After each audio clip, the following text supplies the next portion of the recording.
अगर आप लोग किसी ऐसे एग्जाम की तैयारी कर रहे हैं जिसमें जीके जीएस से क्वेश्चंस पूछे जाते हैं तो ये टेस्ट आप लोगों के लिए काफ़ी महत्वपूर्ण रहने वाले हैं। अभी तक हम लोग 3 टेस्ट खत्म कर चुके हैं और अगर आप लोगों ने तीनों टेस्ट देख रहे होंगे तो आप लोग अच्छे से क्वेश्चंस को भी समझ रहे होंगे, उनके आंसर भी देख रहे होंगे। ये सभी प्रश्न वो है जो आपके एग्जाम में पहले भी पूछे जा चुके हैं, आगे भी पूछे जाएंगे। चलिए एक सवाल का जवाब दीजिए आप लोग।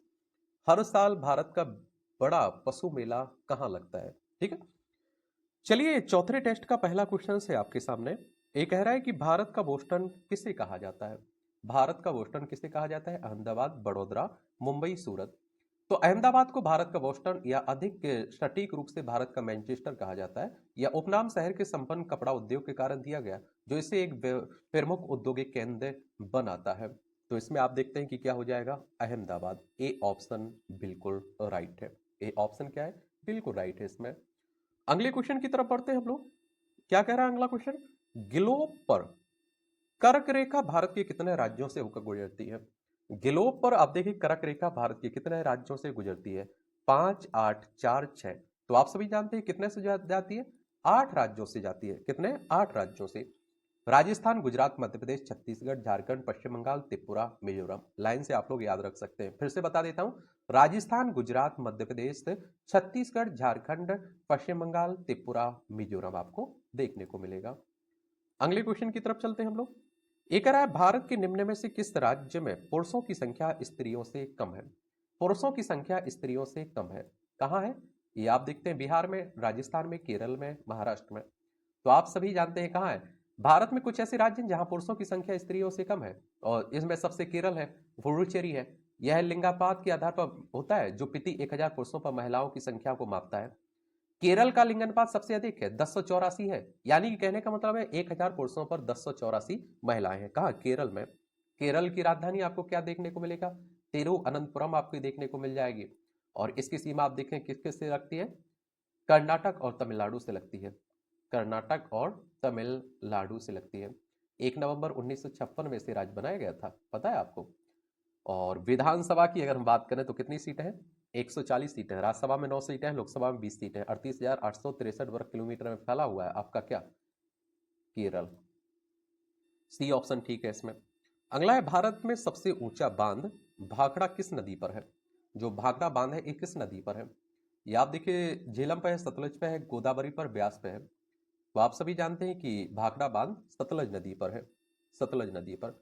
और यह हिमाचल प्रदेश के बिलासपुर जिले में एक स्थित कंक्रीट गुरुत्वीय बांध है, ये भी आप लोग याद रखिएगा।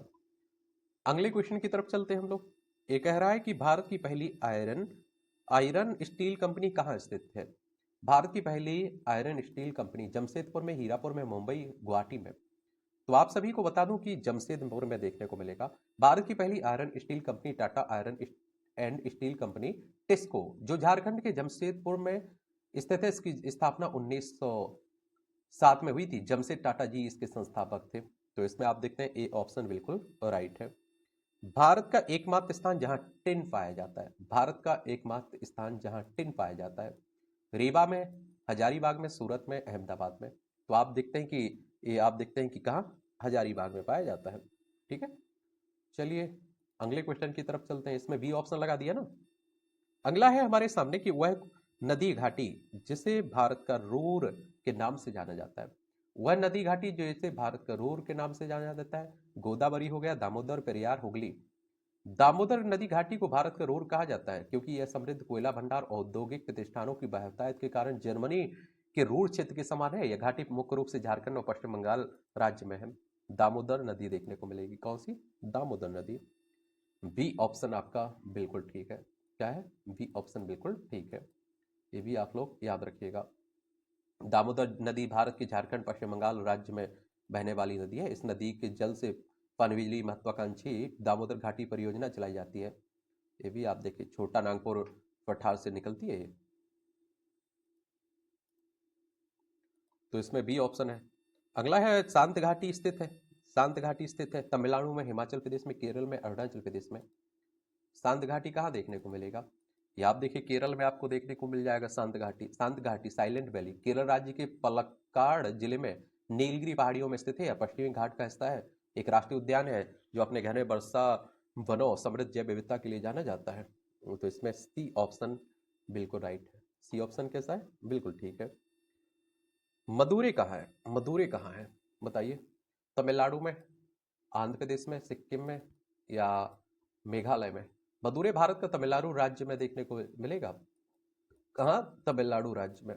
और यह आप देखते हैं कि यह मदुरै जिले का मुख्यालय है। बेगई नदी के किनारे बसा है। यह शहर भारत के सबसे पुराने बसे शहरों में से एक है। यह महत्वपूर्ण सांस्कृतिक, यह आप देखिए व्यवसाय केंद्र भी है। तमिलनाडु की बात करें तो चेन्नई इसकी राजधानी देखने को मिलेगी आपको। क्या? चेन्नई इसकी राजधानी देखने को मिल जाएगी। कब इसकी स्थापना हुई थी? 1 नवंबर 1956 में। इसकी सीमा आप देखिए आंध्र प्रदेश, कर्नाटक, केरल से लगती है। ये भी आप लोग याद रखिएगा। रखोगे कि नहीं रखोगे तमिलनाडु के बारे में? अब विधानसभा सीटों की अगर हम लोग बात करें तो आप देखें कितनी सीटें हैं? 234 सीटें हैं विधानसभा में। राज्यसभा में 18 सीटें हैं। लोकसभा में 39 सीटें हैं। 1,30,058 वर्ग किलोमीटर में आपका तमिलनाडु फैला हुआ है। तो ए ऑप्शन आपका बिल्कुल ठीक है इसमें। भारतीय वनस्पतिक सर्वेक्षण का मुख्यालय कहाँ है? भारतीय वनस्पतिक सर्वेक्षण का मुख्यालय कहाँ देखने को मिलेगा? कोलकाता में, या आप देखते हैं कि लखनऊ में, या फिर आप देखते हैं दार्जिलिंग, इनमें से कोई नहीं। भारतीय वनस्पति सर्वेक्षण कोलकाता पश्चिम बंगाल में है। ये आप लोग याद रखिएगा। तो इसमें आप देखते हैं कि कोलकाता में हो जाएगा। पश्चिम बंगाल की राजधानी कोलकाता। चलिए आगे चलते हैं। अगला क्वेश्चन कह रहा है हमसे कि राष्ट्रीय विज्ञान दिवस कब मनाया जाता है? राष्ट्रीय विज्ञान दिवस कब मनाते हैं आप लोग?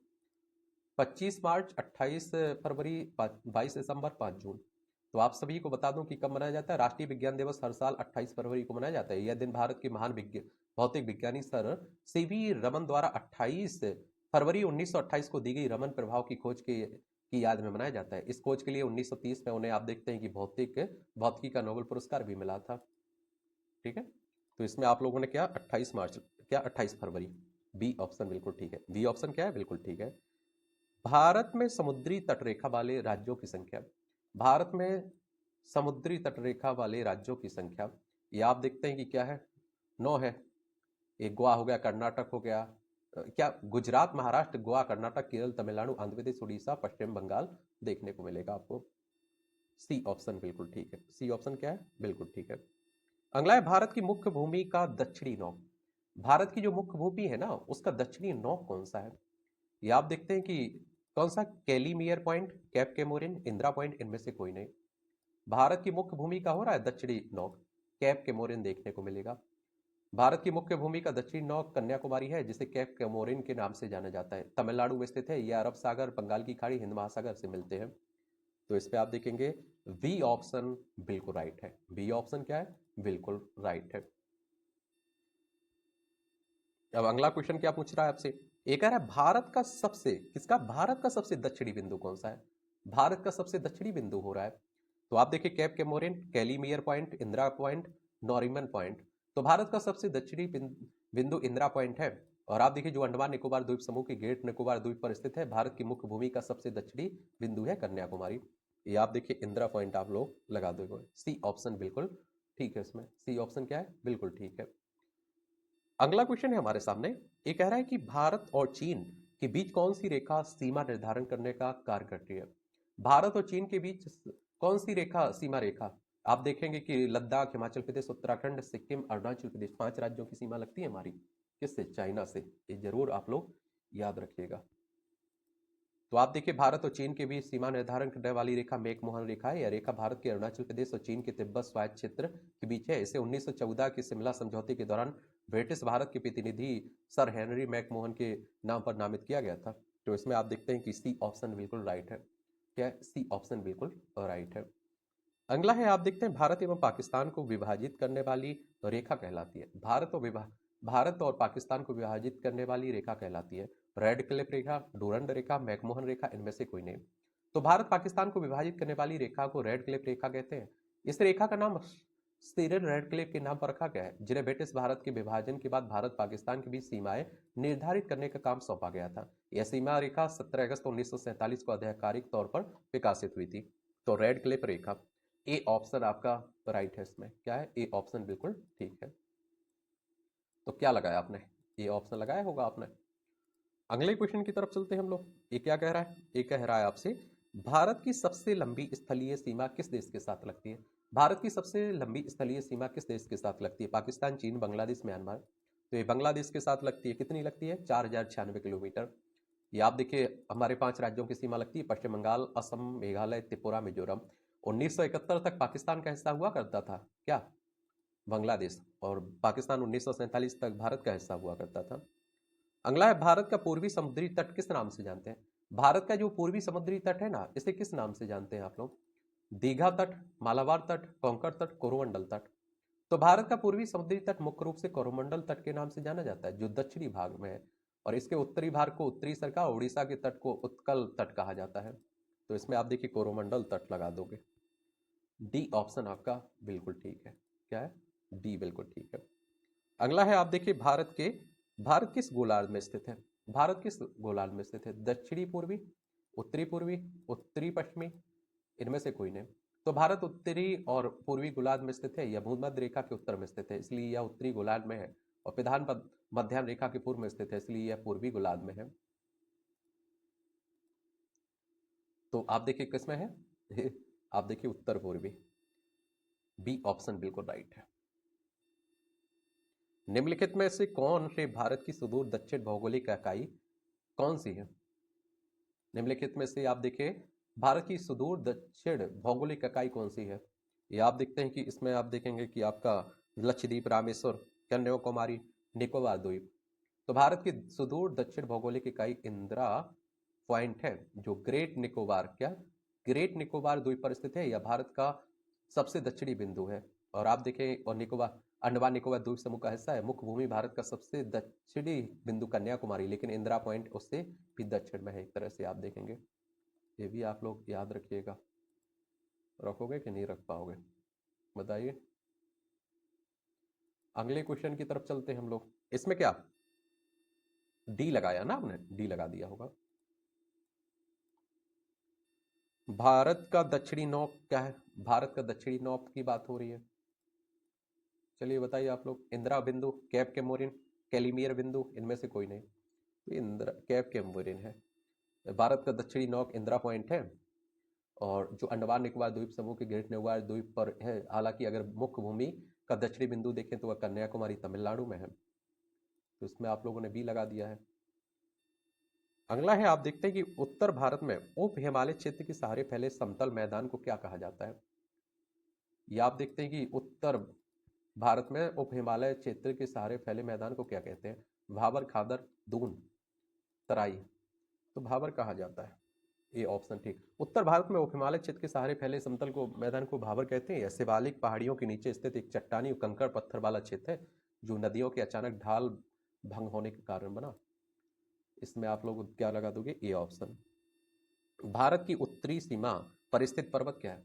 भारत की उत्तरी सीमा पर स्थित पर्वत क्या है? मैकाल, हिमालय, नीलगिरी, अरावली। ये आप देखेंगे कौन सा है? भारत की उत्तरी सीमा पर हिमालय पर्वत स्थित है। दुनिया की सबसे ऊंची और नई पर्वत श्रृंखला है। भारत के उत्तरी पर्वतीय क्षेत्र का निर्माण करती है।